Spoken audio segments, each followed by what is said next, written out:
파산 처리하려고까지 고민을 하고 있었던 연락처 혹시 깔리나요? 이렇게? 네, 10억에서 20억 정도 생각하고 연락 있습니다. 주세요. 형님. 그리고 첫 번째 질문. 네, 뭐 이제 결국에는 이제 지금 사업에 대한 그런 것들을 굉장히 많이 말씀해 주셨잖아요. 근데 또 이제 투자 받으신 대표님이시니까 그 그간의 투자에 대해서 좀 먼저 여쭤보고 싶어요. 이때까지 뭐 몇 번의 투자를 받으셨고 어떤 투자를 받으셨는지 한번 말씀해 주시면 감사하겠습니다. 네, 저희는 투자를 2번 받았고요. 엔젤 투자랑 시드 투자를 받았습니다. 엔젤 투자는 2016년도 12월 달에 받았고요. 그리고 시드 투자는 2017년도 12월에 한 번 받고 2018년도 6월 달에 매칭으로 한 번 더 받았어요. 그 총 금액은 총 금액은 뭐 비공개해 주시면 네. 뭐 예상하는 정도. 네, 예상하는 그 정도. 예상하는 그 정도. 엔젤 투자와 시드 투자가 일반적으로 들어오는 정도. 네, 조금 받았다. 네. 네. 죽지 않을 정도. 네. 그래서 이진열 대표님이 진짜 되게 짓궂은 게 저희가 사전 인터뷰를 할 때 대표님께서 금액은 좀 얘기 안 해주셨으면 좋겠다 이렇게 얘기했는데 바로 질문하는 거 보니까 그래서 금액 공개 안 했으니까 자, 미션은 달성하되 또 이게 컨텐츠를 만드는 의미에서 사실 앞에 대표님이 얘기하셨던 고민이 결국 뭐 사람을 좋은 사람 뽑고 싶다, 마케팅 더 돈 쓰고 싶다긴 했는데 사실 뭐 뒤에 투자 얘기보다 이제 앞에 투자가 엔젤이랑 이렇게 한번 이렇게 2번을 받으셨는데 사실 투자자들 입장에서는 저희가 아까 듣기로 앞에 되게 존버의 역사 중에 투자를 하신 것 같아요, 그죠? 맞아요. 그런데 그때 투자자들은 사실은 뭐 어떤 생각으로 투자를 한 건지 반대로 대표님은 어떤 생각으로 투자를 받으셨는지 그것도 좀 궁금해요. 어떤 목적으로? 실제로 시드 투자를 유치할 때 당시에는 회사를 이제 파산 처리하려고까지 고민을 하고 있었던 시기라 아마 지금 투자자분들이 그 사실을 아시면 이 사기꾼 이렇게 생각을 하실 수도 있을 것 같은데요. 나가도 되나요? 네, 그렇게 하실 것 같은데 네. 그때 당시에는 그 정도로 절박했었고요. 그리고 사업 아이템에 대한 확신은 가지고 있었지만 머릿속에서는 계속 의문이 끊이지가 않았어요. 이걸 정말 내가 투자를 받았다고 해서 내가 계획한 대로 살려낼 수 있을까에 대한 의문은 끊이지가 않았던 것 같아요. 그래서 스스로한테 계속 질문을 하면서 내가 나한테 질문을 하고 있다는 모습을 보여주지 않기 위해서 되게 포장을 많이 했던 것 같아요. 포장을 많이 하고 더 오버해서 자신감 있게 이거는 무조건 됩니다라고 확신에 차서 설득을 드렸던 것 같고요. 시간이 좀 지나고 나서 이제 그때 투자하셨던 분들에게 질문을 드렸더니 다 아시더라고요. 네, 그분들도 그런 생각을 제가 가지고 있었다는 건 알고 있었고, 그분들도 이 사업에 이 아이템이 잘 될 거라는 확신은 없으셨어요.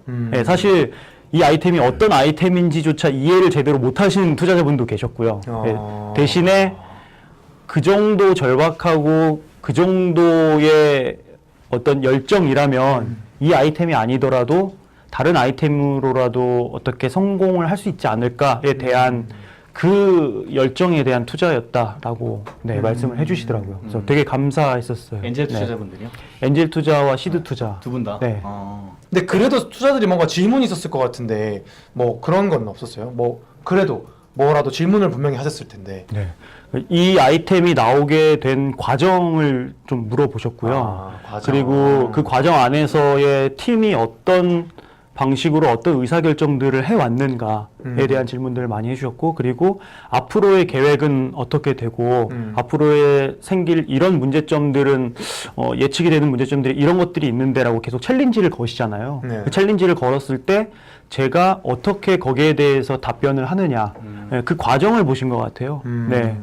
지나온 과정과 앞으로의 계획을 어떻게 수행할 것인가, 문제 해결 능력이 얼마나 있는가, 그리고 얼마나 실행력이 있는가, 이런 것들을 좀 중점적으로 보시지 않았나라는 생각이 듭니다. 그런 부분들이 사실 그러니까 초기 투자에 있어서는 그걸 딱 한 번에 딱 보고 알 수가 없잖아요. 그럼 전 궁금한 게 그때 이제 시드 투자 혹은 이제 엔젤 투자자 분들이랑 어느 정도 동안 이렇게 막 얘기를 진행하셨었는지 그게 좀 궁금해요. 예를 들어 꼭 투자 논의가 아니더라도 이분과 이제 그 대표님께서 알게 된 그 기간이라든지 이런 것들이 생각보다 또 중요할 수 있겠다는 생각이 들거든요. 네. 그래서 어느 정도 됐었는지.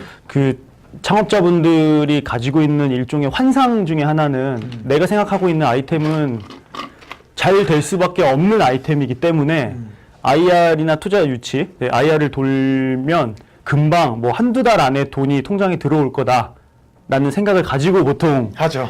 뭐 예산을 짜고 계획을 잡고 하시잖아요. 근데 그거는 정말 위험한 생각인 것 같고요. 저도 그렇게 생각을 했었는데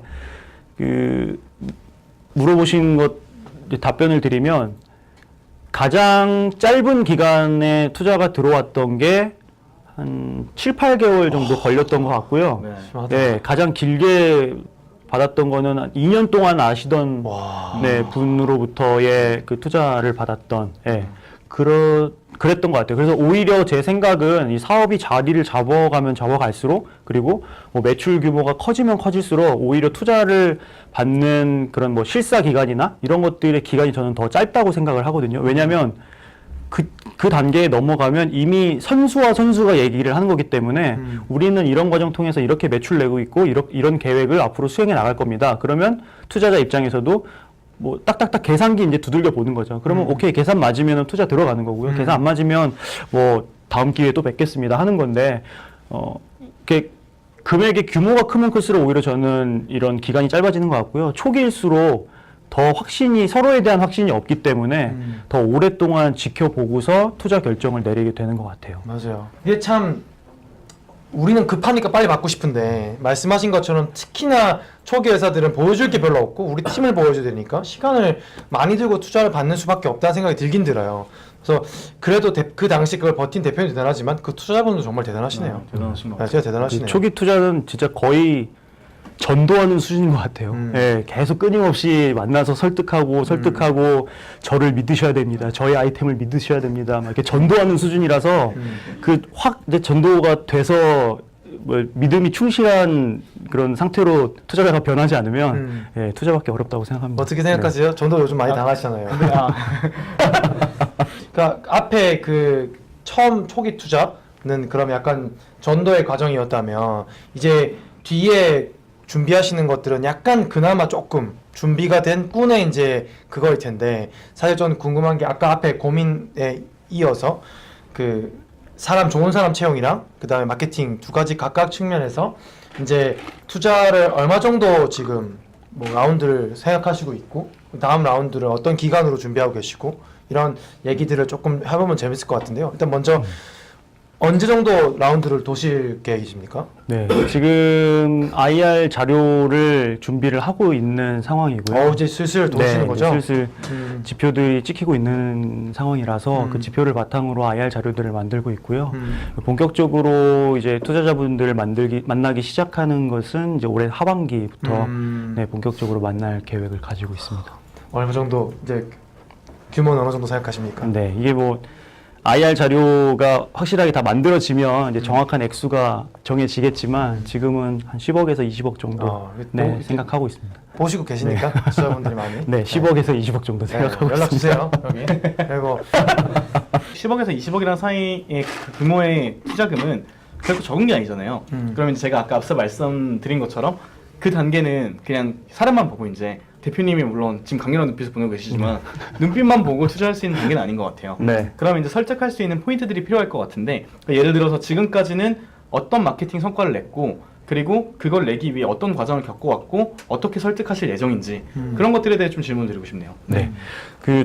제가 생각했던 과거의 아이템들의 실패의 가장 큰 원인 중에 하나는 제품을 만들어 놓으면 이게 좋은 제품이면 사람들이 알아서 찾아와서 써줄 거라는 생각을 엄청나게 큰 착각을 가지고 있었거든요. 다 하죠. 뭐. 네, 가지고 있었는데 이거는 정말 큰 오산이었던 것 같고요. 아무리 좋은 제품을 만들었다 하더라도 이거를 사람들한테 얼마나 효과적으로 알릴 수 있느냐가 성공의 가장 큰 키 중에 하나인 것 같아요. 요즘에는 퍼포먼스 마케팅이라고 많이 해서 그런 마케터 분들도 굉장히 많이들 퍼포먼스 마케팅을 하고 계시는 것 같은데요. 저는 그런 세미나나 강의를 들으면서 지난 1년 반 동안 퍼포먼스 마케팅만 팠어요, 거의. 네, 서비스 기획과 이제 개발 쪽, 개발 외주 PM 하는 거 외에는 거의 모든 시간을 퍼포먼스 마케팅으로 했고 SNS에서 수많은 테스트들을 했고요. 처음에 이제 우리 서비스가 사용자들한테 어떤 메시지를 전달을 했을 때 가장 효과적인가에 대한 그 메시지를 뽑아내는 과정부터 시작을 해서 가장 먼저 했던 일이 이 아이템을 사람들한테 메시지를 줄 수 있는 생각나는 모든 문장들을 다 적었던 거예요. 뭐 예를 들면 뭐 좋아하는 가수의 공연 소식을 받아보세요. 뭐 나의 근처에 있는 공연장은 어떤 게 있을까요? 뭐 알림 서비스를 받아보세요. 취향을 저격해 드립니다. 막 등등등 수많은 한 100가지 정도 메시지는 제가 썼던 것 같아요. 그 메시지를 써서 이거를 이제 뭐 광고 퍼포먼스 마케팅 용어로는 이제 광고 소재를 만든다고 하는데요. 그 메시지가 들어간 이미지 또는 메시지가 들어간 영상으로 수많은 경우의 수를 만들었어요. 이 경우의 수를 만들어서 페이스북에다가 모든 경우의 수를 마케팅을 다 돌려본 거예요. 최저 예산으로 돌려봐서 정말 수천 가지의 경우의 수가 나오거든요. 그 중에서 효율이 좋은 애들만 따로 뽑는 거예요. 와, 네. 그 완전 개노가다네요. 정말 이런 말 써도 돼요?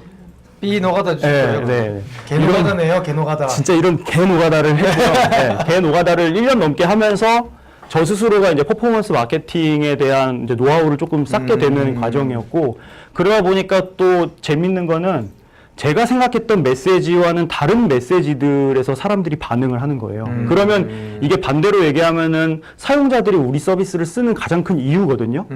그러면 그 부분에 있어서의 기능을 또 서비스 안에서 더 강조를 시켜주고 안 쓰는 기능들을 없애나가는 과정들이 계속해서 반복됐던 것 같아요. 그리고 사실 이게 진짜 어려운 게 이걸 측정하는 게 어려운 것 같지는 않고요. 저는 그것보다 노가다가 진짜 포인트인 것 같아요. 이 노가다가 진짜 중요한 것 중에 하나가 사람들이 이제 크리에이티비티를 얘기를 많이 하잖아요. 창의력을 얘기하는데 사실 창의력은 그 노가다가 쌓였을 때 창의력인 것 같거든요. 그 수많은 100개가 넘는 메시지를 뽑아내면서 정말 고통스러운 작업들을 하고 나니까 그 다음에는 다른 메시지를 뽑아야지 하면은 그 툭툭 치면 이제 나오는 거예요, 메시지가. 예. 그렇게 되니까 더 이제 광고하는 거나 예산 집행하고 하는 게 재밌는 거죠. 네. 그러면은 사실 앞에 우리가 이 정도 테스트도 있었고 나레지도 쌓였으니까 다음 라운드에는 얘를 기반으로 사실상 금액이 시프트 되는 거고 더 올라가서 요 플러스 수익성을 이제 해보겠다 이런 게 가장 큰 포인트인 건가요? 네, 맞습니다. 그 말씀드렸던 10억이라는 금액은 저희 팀을 좋은 분들로 세팅을 하기 위한 최소 금액과 플러스 현재에서 조금 더 마케팅 비용을 지출했을 때의 예산이고요. 그리고 이제 20억이라는 금액은 여기서 우리가 마케팅 예산을 조금 더 썼을 때에 얼마만큼 효율이 나올 수 있는가에 대한 좀 측정이나 테스트들을 하고 있어요. 근데 그게 이제 저희가 세웠던 가설이 맞아 들어갔을 때 내년 말까지는 100만 명을 다운받는 목표로 한다고 했을 때 이제 저희가 이제 필요한 금액들 요 레인지로 조금 이제 조절을 해보고 있는 그래서 상태입니다. 계획을 좀 세워야 금액이 딱 정해질 것 같다고 네. 말씀하신 거군요. 네. 저희의 또 이것도 나름의 공식 질문이거든요. 좀 이제 눈물을 흘릴 때가 됐는데 사실 뭐 네. 공식 질문 이전에 일단 잠깐 그 눈물을 준비할 시간을 드리기 위해 네. 창업한 다음에 가장 힘들었던 순간이 언제예요? 이거 눈물 흘려야 되는 거 아니에요? 준비할까요, 대표님? 네. 우시면 안 돼요? 네. 네. 창업하고 힘든 순간들이 많이 있었는데, 제일 힘들었던 순간은 중간에 제가 한번 이제 파산을 준비했던 시기가 있다고 말씀을 드렸었는데, 내가 또 우리 팀이 끝났구나를 인정하는 순간이 되게 고통스러웠던 것 같아요. 예. 그래도, 여태까지 사회생활을 하고 창업을 하고 계속 해오면서 어떻게 보면 조금씩 발전을 해오는 그런 이제 커리어를 쌓아오다가 창업이라는 걸 야심차게 했는데 이걸 실패했구나를 인정하고 받아들이는 그 순간이 굉장히 고통스러웠고요. 더 힘들었던 거는 그 이야기를 함께 일하고 있던 다른 뭐 동업자나 다른 직원분들한테 이야기를 전할 때가 굉장히 힘들었었어요. 그때의 주황이에게 지금의 주황이가 한마디 해준다면 제가 전편에서 촬영하신 분 거를 봤는데 이게 좀 너무 오글거려가지고 뭐 누구야 이렇게 부르면서 하더라고요. 한번 불러보세요. 야, 내가 그걸 할 수 있을까? 한번 불러보세요. 네.